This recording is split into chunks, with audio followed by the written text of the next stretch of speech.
Well, hello. Thank you for tuning in. My name is Corey Redderkop. I'm the CEO here at the Greater Langley Chamber of Commerce. And thank you for watching another one of our candidate interviews in advance of the 2025 federal election, which is coming up on April 28th. The Chamber has invited each candidate running in the three Langley ridings to participate in video one-on-ones with the Chamber, to introduce themselves to the community, and to discuss the priorities and the issues that they want to champion should they be able to represent us in Ottawa. These videos are going to be posted onto our website at langleychamber.com and shared throughout the Chamber's communication channels in the lead up to final election day on the 28th. Today, I'm joined by Jim McMurtry, who's running in the riding of Cloverdale, Langley City with the People's Party of Canada. Jim, nice to meet you. Thanks for taking the time to join me on this. Thank you, Corey. Why don't we dive in? Do you want to give me a little bit of a background on who you are, your interest in running, and kind of what motivated you to put your name forward this time?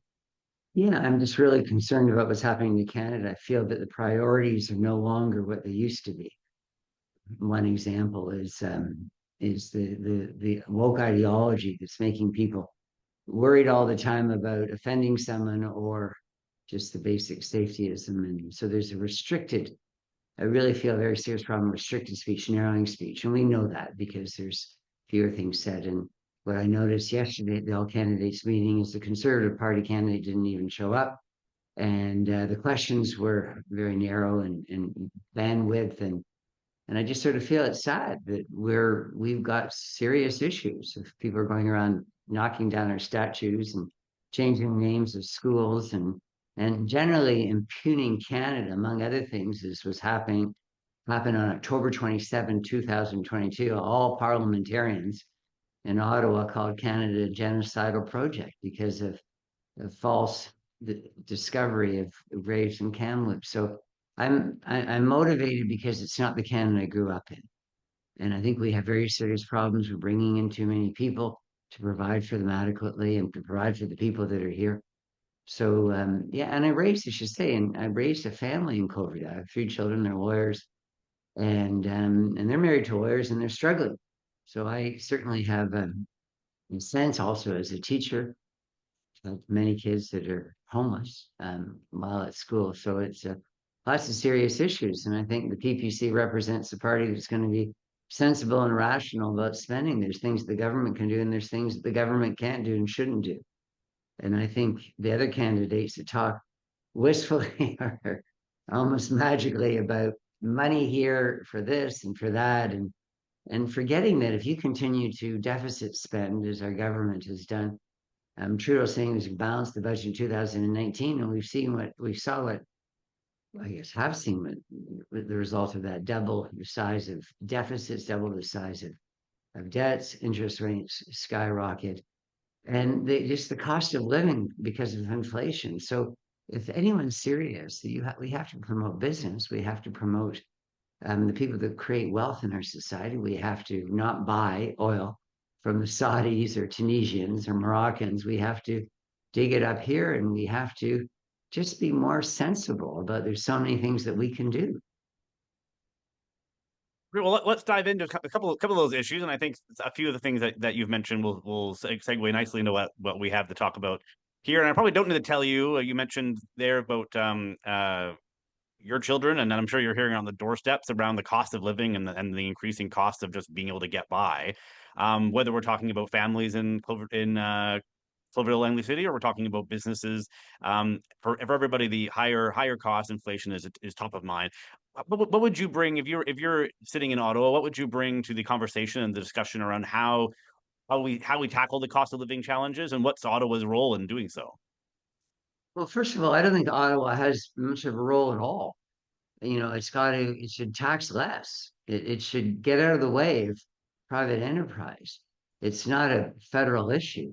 And whenever they get involved, they mess things up, as you've seen with providing clean water on reserves. So I think the most important thing is to, in repetition, what I've just said here, is stop accepting, including people in the chamber.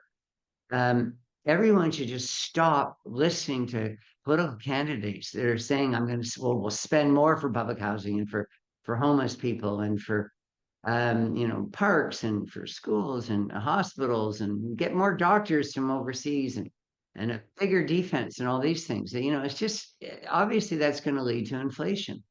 The most important thing for government to do is recognize what it doesn't need to do and what it ought not to do. So it needs to. If I were in Ottawa, then what I would do is I would ask for Canada to have its serious fiscal anchors, which means having a budget surplus. And once we accustom ourselves again to spending within our means, and not saddling future generations with not only inflation but with debt. Soon as you know, our debt is about the same as we pay in national defense. So what's it going to be down the road if we don't start to be sensible? And I know I'm talking to someone, you, Corey, who has obviously a business acumen, but I'm just so tired of politicians lying and political candidates lying. So I love a hard question, a question that's going to really sort of separate me from the herd a little bit as to why the process that we have right now is just flawed, is wrong. There's so many things. For example, the whole country went crazy about Indigenous issues. And when Trudeau ran first, as you know, in 2015, and then he repeated it 2019 and 21 and all, and then became the biggest thing in Canada, adopted UNDRIP, and we're giving away Haida Gwaii here in BC, and who knows what else? Maybe all of Vancouver Island, who knows? And so you've got all these things happening, and then you wake up and there's a new election, and no one's even talking about these things. Oh, it's not part of the agenda. And so I think obviously there's issues and there's problems. But what I don't understand is just such um, an undeveloped response that you see from political people, both the candidates locally, but also what I see federally. That people aren't honest. They duck from most issues, as Carney did yesterday, from the issue of you know um, burning of Christian churches, or seeing dance away. Sorry, from the issue of burning churches, and Carney ducked away as best as he could from where women are men be in female private spaces. And you go, wow, every once in a while when they get onto an issue that matters to people, they're just so packaged and dishonest. And then the land acknowledgements at the all candidates meeting yesterday. What the heck? Why in Cloverdale, where I lived for 3 years and raised a family, are we starting with a woke sermon every meeting? So I just don't understand that. Who signed up for that? Who here believes that they're not living on their own land? Do we really want recent immigrants to come to Canada from after being persecuted in foreign lands and think that they're not on their own land? So why is Canada so low? Really, it's so lowbrow in its discussion, blaming the orange man in the US for problems in Canada. Well, those problems were here before Trump went on a wild tirade about giving tariffs to the whole world. The point is, Trump is a concern the Americans, are not treating Canada as well as they ought to, but most of our problems have nothing to do with that whatsoever. So let's stop pretending we're jumping from crisis to crisis. We have problems and we need to address them. And we live in a capitalist system. So stop denigrating capitalism and unleash the forces that are there to create wealth for people. Well, I want to pick up on a couple of these issues that you've raised. I know we had uh, but why don't we start with where you just left off there on growth and productivity in the private sector. I'm sure I'm not telling you anything you don't know, that Canada's productivity has been a laggard for generations. We've been talking about how our productivity is underwhelming my entire life. What's your plan, or what do you think that Ottawa should do or not do to grow the economy, to empower private sector and businesses, and to create more opportunity for people in Cloverdale, Langley City? It's an excellent question. I'll really be short this time. I apologize for being lengthy, but there's a lot of things obviously I'm passionate about. But the most obvious thing is the government should get the heck out of business for the most part. It should let business come up with a plan for doing all sorts of things. And government saying, for example, with carbon capture, we'll pay billions for this technology, and we'll do this and we'll do that.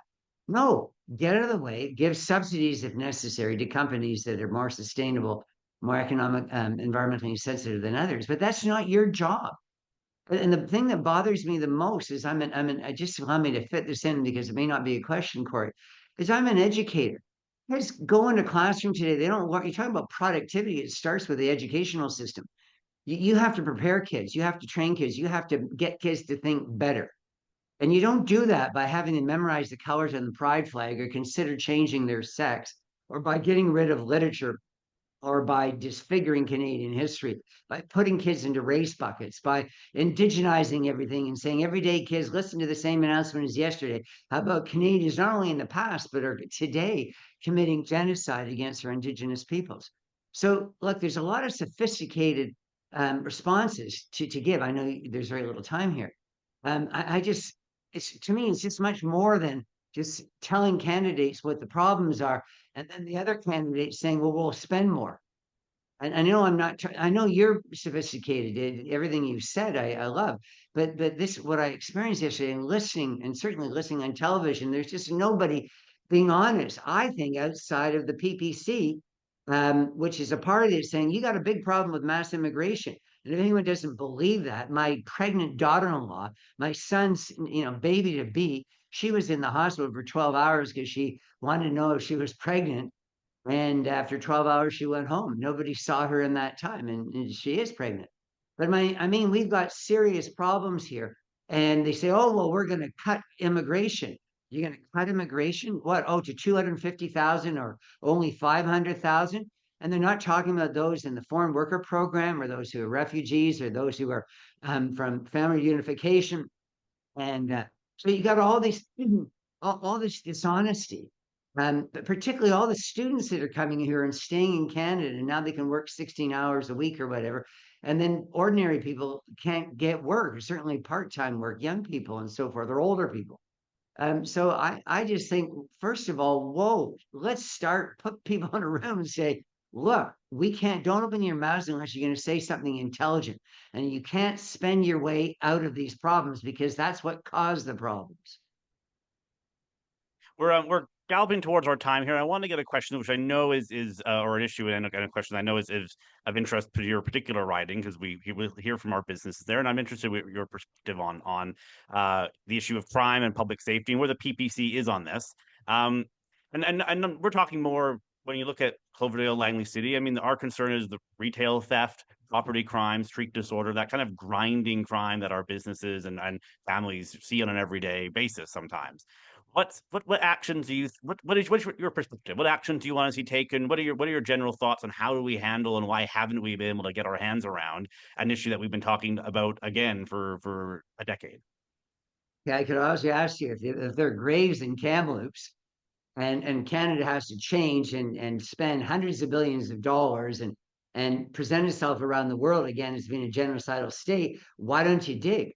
If a guy is walking to liquor stores I saw in Cloverdale and robbing the store and nobody's doing anything, then it's obvious there's a lack of will, there's a lack of courage, there's a lack of decency.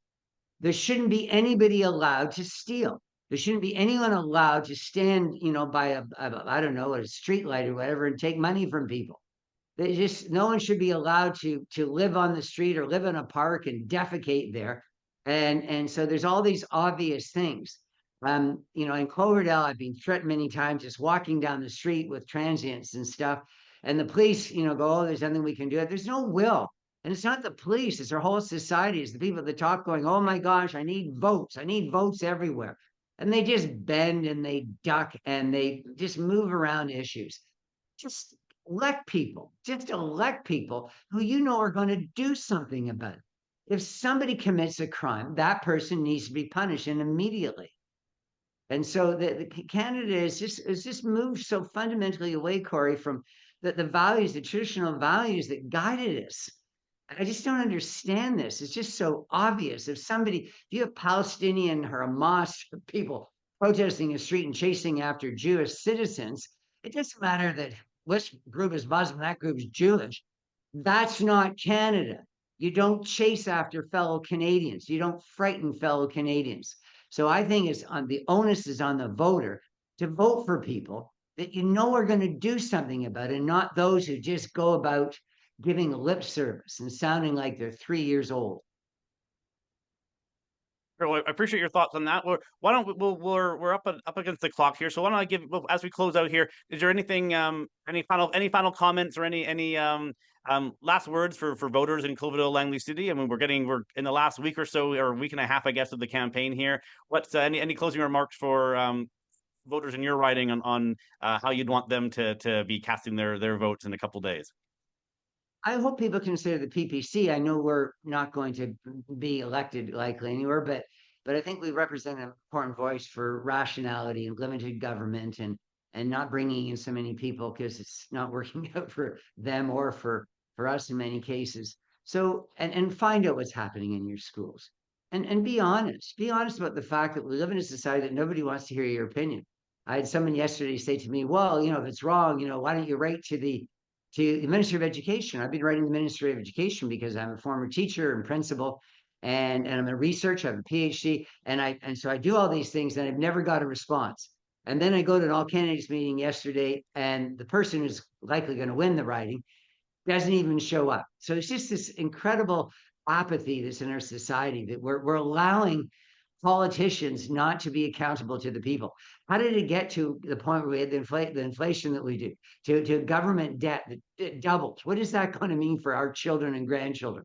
So I think people they need to take the bull by the horns and actually start going to schools and other institutions saying, "What's up? I don't like it. Do something or get out." Very good. Well, with that, thanks very much for taking the time to chat with us and join us for these videos, and all the best on the campaign trail. And thank you so much for this opportunity. You take care, Corey.